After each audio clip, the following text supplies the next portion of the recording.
आपणा सर्वांना माहीत आहे की इंग्रजी शिकण्याची सहज आणि सोपी पद्धत म्हणजे इंग्रजी वाक्य ऐकणे आणि बोलणे. म्हणूनच आम्ही खास तुमच्यासाठी इंग्रजी शिका ही ॲप घेऊन आलो आहोत. या ॲपमध्ये इंग्रजी संभाषण या प्रकारात 12 मुख्य विभागात संभाषणांची विभागणी केली आहे. तर आपण यातील एक संभाषण पाहू. येथे प्रत्येक वाक्याचा मराठीत उच्चार आणि मराठीत अर्थ दिलेला आहे.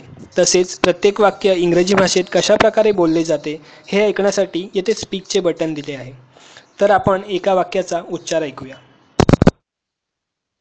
Sam says, do you speak English? पुढील प्रकार आहे डे टू डे सेंटेन्स. आपण एका दिवसात वेगवेगळ्या ठिकाणी वेगवेगळ्या परिस्थितीत अनेक वाक्ये बोलतो. त्यामधील रोजच्या वापरातील अनेक वाक्ये या प्रकारात समाविष्ट करण्यात आली आहेत. उदाहरणार्थ येथे विनम्रता आणि शिष्टाचाराशी संबंधित काही वाक्ये दिली आहेत. येथे प्रत्येक वाक्याचा मराठीत अर्थ दिला आहे. तसेच स्पीक बटनाद्वारे त्याचा उच्चार देखील तुम्ही ऐकू शकता.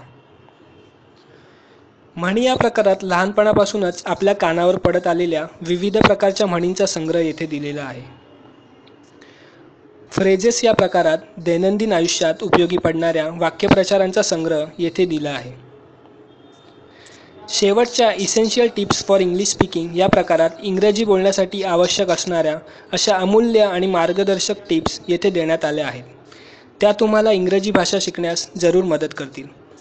तुम्हाला ही कल्पना आवडली असल्यास नक्की ही ॲप प्ले स्टोअरवरून विनाशुल्क डाउनलोड करा. या ॲपची लिंक व्हिडिओच्या डिस्क्रिप्शनमध्ये दिली आहे. नजदीकच्या काळात आम्ही या ॲपमध्ये अजून नवीन विषयांचा समावेश करणार आहोत. धन्यवाद.